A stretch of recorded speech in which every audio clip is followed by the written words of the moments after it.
Hello Hello Hello ទៅកាន់ទាំងអស់គ្នាបាត់មកដល់3ថ្ងៃនេះខ្ញុំ level បានធ្វើរឿងអញ្ចឹងរឿងដើម្បីខ្ញុំសុំ2ថ្ងៃខ្ញុំសុំចេញមកភាគដោយសារតែខ្ញុំអត់សូវត្នេបានដែរខ្ញុំរៀនផងអីផងហើយនៅធ្វើរឿងចិនទៀតឲ្យគ្នាមើលអញ្ចឹងបាច់ប្រកាន់ទៅណោះមួយថ្ងៃមុនដោយសារតែ level ឥឡូវមុននឹងចូលទៅកាន់ភាគបន្តខ្ញុំសូមអរគុណទៅកាន់ម្ចាស់ឧបត្ថម្ភជាមុនសិនអញ្ចឹងអ្នកទី1អរគុណទៅកាន់បងម៉ាក់ការ៉ាក៏បានឧបត្ថម្ភមកកាន់ខ្ញុំរហូតដល់$1.50សេនហើយក៏អរគុណទៅកាន់បងវណ្ណាក៏បានឧបត្ថម្ភមកកាន់ខ្ញុំ30សេនអរគុណទៅកាន់បងវ៉ាកៅបើសិនជាខ្ញុំហៅឈ្មោះបងខុសខ្ញុំសុំទោសមែនទែនបងគាត់បានឧបត្ថម្ភមកកាន់ខ្ញុំចំនួន$1ហើយក៏អរគុណទៅកាន់វីរៈក៏បានឧបត្ថម្ភមកកាន់ខ្ញុំចំនួន15សេនអរគុណបងធំជូនពរឲ្យពួកបងតិចតិចរស់ស៊ីមានបានតារាម៉ាណាមានសុវត្ថិភាពអរគុណខ្លាំងសម្រាប់អ្នកផ្សេងទៀតដែលចង់ donate ឬក៏ឧបត្ថម្ភមកកាន់ខ្ញុំដើម្បីបានបាយញ៉ាំរាល់ថ្ងៃហ្នឹងកាយឧបត្ថម្ភតាមរយៈ QR code បានអរគុណច្រើនមែនទែនតោះចូលទៅកាន់ភាពបន្តបើយើងតែម្ដងទៅចាប់ផ្ដើមនៅក្នុងភេទនេះស៊ីអនគាត់ព្យាយាមហ្វឹកហាត់នៅវេទមន្តរន្ទះរបស់គាត់ចង់ឲ្យគាត់នឹងអាចបាញ់ធម្មពលរន្ទះនោះទៅតាមគោលដៅដែលគាត់ចង់អញ្ចឹងបន្ទាប់ពីធ្វើការហ្វឹកហាត់ការបាញ់របស់ស៊ីអនវាបានកើនឡើងទៅមួយកម្រិតទៀតពេលនេះរន្ទះដែលស៊ីអនបាញ់ទៅគាត់អាចបញ្ជាវាតាមទិសដៅហើយក៏អាចកំទេចទៅកាន់ឈើមួយដុំនេះបានបន្ទាប់ពីទទួលបានសមិទ្ធផលបែបនេះកញ្ញារស់ព្រមទាំងមេរីក៏មកអបអរសាទរទៅកាន់ស៊ីអនគ្រាន់តែឃើញមុខមេរីភ្លាមក៏នឹកឃើញនៅយប់មួយពេលដែលគាត់ដើរកាត់បន្ទប់របស់ឪពុកម្ដាយរបស់គាត់ហ្នឹងគាត់ក៏បានលើទៅកាន់ឪពុករបស់គាត់និយាយថាស៊ីអនហ្នឹងមិនកូនរបស់គាត់ផ្ទាល់ទ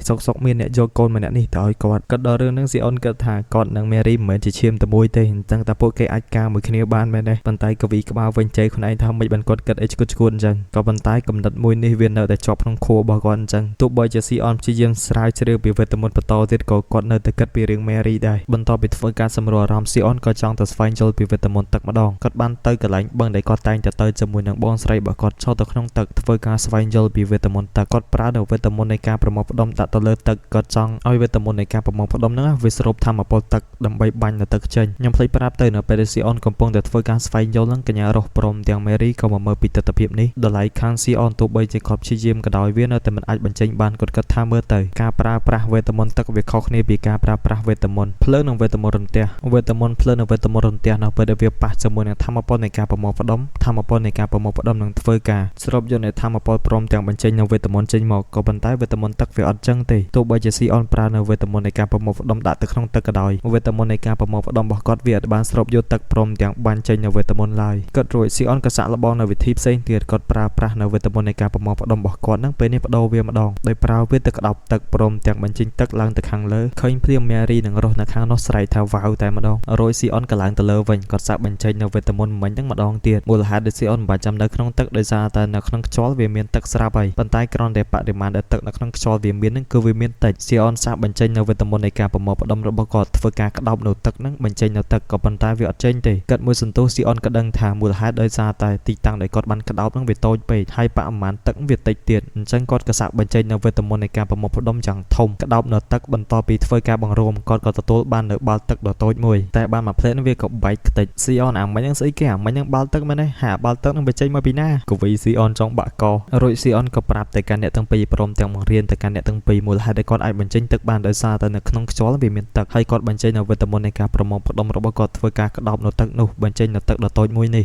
ស៊ីអនតែអញ្ចឹងឯងដាក់ឈ្មោះឲ្យវេទមន្តនេះថាម៉េចទៅមិនដំបងស៊ីអនចង់ដាក់ឈ្មោះវាថាគឺជាវេទមន្តទឹកក៏ប៉ុន្តែបន្ទាប់ពីមើលឃើញបឹងដែលនៅខាងក្រោយស៊ីអនក៏ដាក់ឈ្មោះទៅកាន់វេទមន្តនេះថាគឺជា Aqua ហើយមេរីនឹងរស់ពិតជាមានទេពកោសល្យមែនទែនគ្រាន់តែរៀនមួយផ្លេតសោះអ្នកទាំងពីរក៏អាចបញ្ចេញនៅបាល់ទឹកបានប្រហែលថ្ងៃក្រោយមកអ្នកទាំង3បានសុំទៅឲ្យលោកពូក្រេះនឹងជួលអ្នកទាំង3ទៅហ្គេតប្រមាញ់បិសាចឲ្យលោកពូក្រេះជួយចោះឈ្មោះឲ្យពួកគេផងដើម្បីអាចទៅប្រមាញ់បិសាចបានហើយជាក់ស្ដែងទៅអ្នកទាំង3អត់មានប្រាប់ឪពុកម្ដាយទេពួកឯងសម្រេចចិត្តហើយមែនទេថាចង់ចូលទៅចោះឈ្មោះមេរីប្រាប់ថានាងសម្រេចចិត្តហើយនាងមិនចង់រត់បន្តទៀតទេប្រសិនបើនាងនៅតែបន្តរត់បែបនេះនាងគ្មានថ្ងៃខ្លាំងទេនាងចង់ខ្លាំងដើម្បីការពារទៅកាន់អ្នកគ្រប់គ្នាជាពិសេសការពារទៅកាន់ស៊ីអនយើងមិនបាច់និយាយទេគាត់ឃ្លានវាយទៅបិសាចទេកញ្ញារស់ប្រាប់ថានាងច្បាស់ណាស់ដើម្បីចូលទៅក្នុងហ្គេតប្រមាញ់បិសាចមួយនេះរួចអ្នកទាំង4ក៏បានចូលទៅក្នុងហ្គេតប្រមាញ់បិសាចចូលទៅដល់ខាងក្នុងលោកពូក្រេះក៏បានបង្ហាញពីរ៉េងរបស់គាត់រ៉េងរបស់លោកពូក្រេះមានរ៉េង Platinum អញ្ចឹងរ៉េងនៅក្នុងពិភពនេះអាចនឹងបែងចែកជាច្រើនដូចជារ៉េងទី1អាចនឹងរ៉េងឈើរ៉េងទី2គឺជារ៉េង Silver រ៉េងទី3គឺជារ៉េង Gold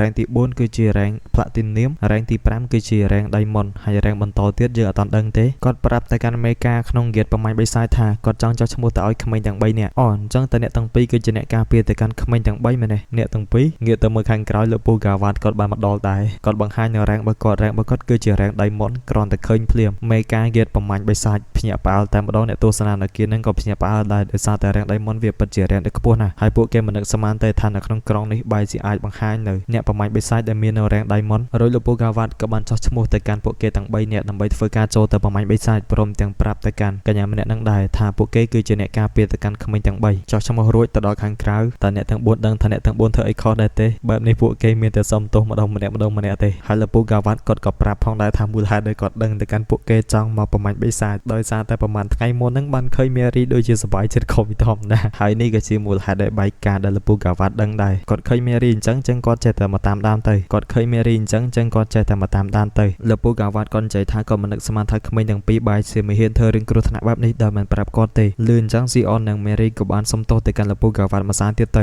ក្មេងៗគេបានគិតគូរល្អដែរតាកុំស្ដីឲ្យគេពេកអី Grace តែឯងទទួលបានផលប្រយោជន៍អីពីស៊ីអនលឺអញ្ចឹងលោកពូ Grace ក៏ធ្វើជាមិនដឹងមិនលឺលោកពូកាវ៉ាត់ក៏បានហាមទៅកាន់កូនស្រីរបស់គាត់ឬក៏កូនប្រុសរបស់គាត់ទេគាត់ឲ្យអ្នកទាំងពីរទៅប្រមាញ់បិសាចក៏ប៉ុន្តែគាត់ប្រាប់អ្នកទាំងពីរថាឬក៏អ្នកទាំង3ថាសាក្រោយបើសិនបើចង់មកពួកគេត្រូវតែរកអ្នកការពារឲ្យបានមុននឹងចង់មកប្រមាញ់បិសាចអាចទៅរកគាត់បានឬមួយក៏ទៅរកលោកពូ Grace បើសិនបើគាត់រវល់ក៏ប៉ុន្តែគាត់បញ្ជាក់ថាប្រសិនបើពួកគេចង់ទៅវាយបិសាចត្រូវតែប្រាប់គាត់ជាមុនសិនអ្នកទាំង3បន្ទាប់ពីដឹងថាលោកពូកាវ៉ាត់បានហាមឃាត់អ្នកទាំង3អញ្ចឹងពួកគេក៏សប្បាយចិត្តរួចពួកគេទាំង5នាក់ក៏បានទៅយក quest មួយនៅក្នុង gate ប្រមាញ់បិសាចដែល quest នោះគឺជាការសម្លាប់ចចកក៏ប៉ុន្តែដោយសារតែកញ្ចក់មួយនោះវាមានលក្ខណៈសម្បត្តិពិសេសដោយសារតែវាអាចឈរបានកាន់អាវុធបានទៀតអញ្ចឹងពួកមនុស្សបានដាក់ឈ្មោះទៅកាន់កញ្ចក់នោះថាគឺជា Cobalt តទៅទៀតនោះយើងបានឃើញពីស្នាដៃរបស់លោកពូកាវ៉ាត់អញ្ចឹងឃើញគាត់ធម្មតាអញ្ចឹងតែសមត្ថភាពមិនធម្មតាទេត្រឹមតែមួយប្រពេចភ្នែកគាត់អាចសម្លាប់ទៅកាន់ពពួក Cobalt នោះអស់ 4-5 ក្បាលមិនដល់1វិនាទីផងស៊ីអនឃើញបែបនេះភ្លឺភ្នែកតែម្ដងគាត់មិននឹកស្មានថាពុកបែរជាខ្លាំងបែបនេះរួចលោកពូកាវ៉ាត់ក៏បានប្រាប់ទៅកាន់ពួកគេទាំង3នាក់ថាសត្វ Cobalt នេះវាមិនខ្លាំងដូច Goblin ទេអញ្ចឹងពួកគេសាក់ដំបងបែបនេះអាចវាយជាមួយពពួក Cobalt បានអញ្ចឹងប្រិយមិត្តប្រកាសជាយល់ហើយដោយសារតែក្នុងភពមួយនេះ Goblin មិនមែនជាសត្វដែលអន់ជាងគេទេរួចលោកពូកាវ៉ាត់ប្រាប់ថានៅពេលដែលពួកអាសត្វ Cobalt នោះមកបន្តទៀតគាត់ឲ្យអ្នកទាំង3ចូលទៅចាត់ការម្ដងគ្រាន់តែនិយាយចប់ភ្លាមពពួកសត្វ Cobalt នោះក៏បានមកដល់ហើយនៅក្នុងការប្រយុទ្ធ Sion គឺជាអ្នកបាញ់វេទមន្តនៅខាងក្រោយអ្នកដែលប្រយុទ្ធនៅចូលមុខគឺជា Mary ព្រមទាំងកញ្ញារ៉ូព្រោះអ្នកទាំងពីរប្រើដាវចាប់ផ្ដើមជាមួយនឹង Boom Flare របស់ Sion គ្រាន់តែបាញ់ទៅភ្លាមបានសម្លាប់នៅពពួក Cobalt អស់មួយវងធំគាត់ភ្លេចខ្លួនក៏មាននៅ Cobalt មួយចង់ទៅវាយក៏ប៉ុន្តែអីទេបាន Mary មកជួយទប់កញ្ញារ៉ូក៏កំពុងតែធ្វើការប្រយុទ្ធយ៉ាងស្វិតស្វាញដែរបន្ទាប់ពីធ្វើការប្រយុទ្ធអស់មួយសន្ទុះពួកគេក៏អាចសម្លាប់ទៅកាន់ពពួក Cobalt នោះអស់មួយវងនៅសល់2ក្បាលចុងក្រោយ Sion ក៏ប្រើវេទមន្ត Compound Magic គឺជាវេទមន្តនៃការប្រមូលផ្ដុំគ្នាដូចជាវេទមន្ត Flare បូកជាមួយនឹងវេទមន្ត Flare វាកើតទៅជា Compound Magic អញ្ចឹង Sion បានប្រើនៅ Compound Magic ឬមួយក៏ Twin Flare បាញ់ទៅកាន់ Cobalt នៅខាងក្រោយទាំងពីរធ្វើវាដេកស្អាតរួច Sion ក៏បានអរគុណទៅកាន់ Mary ដែលមនុស្សបានជួយគាត់ Mary ក៏អរគុណទៅកាន់ Sion វិញដែរបន្ទាប់ពីទទួលបានការជោគជ័យលោកពូកាវ៉ាត់ក៏ទៅសារទៅកាន់ពួកគេទាំង3ដោយសារតែប្រយុទ្ធលើកទី1ទេពួកគេទាំង3នាក់អាចប្រយុទ្ធបានយ៉ាងស្រស់ដែរលឺចឹងអ្នកទាំង3ក៏សប្បាយចិត្តក៏ប៉ុន្តែលោកពូកាវ៉ាត់និយាយបន្តទៀតថាតោះឡើយយើងទៅវាយបន្តទៀតអ្នកទាំង3ចង់ងាងលើកទី1វាល្អចឹងហើយពួកឯងទាំង3នាក់មិនអាចចេះតែល្អរហូតទេអញ្ចឹងឥឡូវពួកឯងទាំងបានមកពួកឯងគួរតែរៀនពីបទពិសោធន៍បន្ថែមទៀតទៅគាត់ប្រាប់ថាគាត់ទើបតែរកឃើញពីដានជើងរបស់សត្វ Cobalt ហ្នឹងទេអញ្ចឹងឥឡូវក៏បបួលទៅកាន់ពួកគេឲ្យទៅវាយបន្តទៀតអញ្ចឹងអ្នកទាំង3ក៏ទៅវាយនៅពពួកសត្វ Cobalt នោះអស់មួយសន្ទុះធំទៀតទៅអាចសម្លាប់នៅ Cobalt អស់មួយវងធំទៀតប្រយុទ្ធអស់មួយសន្ទុះអ្នកទាំង3អស់កម្លាំងមែនទែនសំបីតែលើកដៃក៏លើកលេងចង់រួចដែរលោកពូកាវ៉ាត់និងលោកពូ Grace ឲ្យពួកគេសម្រាកសិនទៅទុកឲ្យគាត់ជាអ្នកទៅប្រមូលសាច់និងស្បែកអញ្ចឹងអ្នកទាំង3ក៏ទៅសម្រាកមើលទៅកាន់មុខពួកគេទាំង3អ្នកដូចសម្មាមដល់ហើយនៅពេលដែលកំពុងតែសម្រាកនោះ Sion ដូចជាមានអារម្មណ៍ថាដូចជាមានអ្វីមួយយ៉ាងនៅខាងក្នុងតង់មួយនោះអញ្ចឹងនៅក្នុងតង់នោះគឺជាជំរំពពួកអ្នកដែលចាប់ Fairy ក៏ប៉ុន្តែ Sion និងក្មេងទាំងពីរនាក់ទៀតមិនដឹងទេពួកគេក៏សាកចូលទៅខាងក្នុងក្មេងទាំងពីរដោយសារតែចូលទៅខាងក្នុងនោះវាល្ងឹតអញ្ចឹងក៏ភ័យខ្លាចក៏ប៉ុន្តែ Sion អត់ខ្វល់ទេគាត់បានដើរចូលទៅខាងក្នុងនៅពេលដែលចូលទៅដល់ពួកគេទាំង3បានឃើញនៅ Fairy ឃើញជាប់ក្នុងទ្រុងអញ្ចឹង Sion ក៏ចង់ដោះលែងអ្នកទាំងពីរក៏ចង់ដោះលែងដែរអញ្ចឹងមិនចាំយូរ Sion ក៏បើកទ្រុងនៅពេលដែល Sion បើកទ្រុងចេញទៅ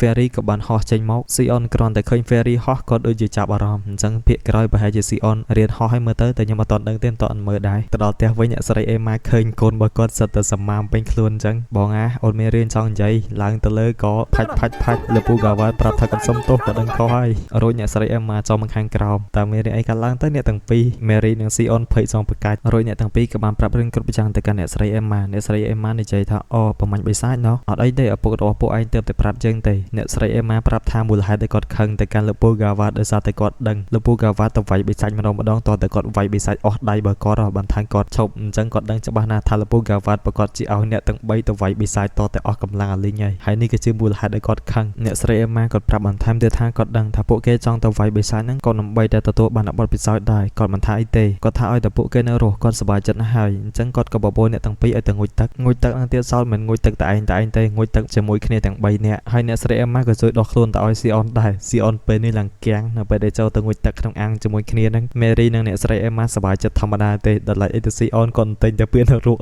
អញ្ចឹងសម្រាប់ភាគនេះបញ្ចប់នៅពេលដែលអ្នកទាំងពីរបានសួរទៅកាន់ស៊ីអនថាសប្បាយអត់ស៊ីអនប្រាប់ថាពិតជាសប្បាយរួចភាគនេះក៏ចប់ទៅត្រឹមនេះអរគុណច្រើនមែនទែន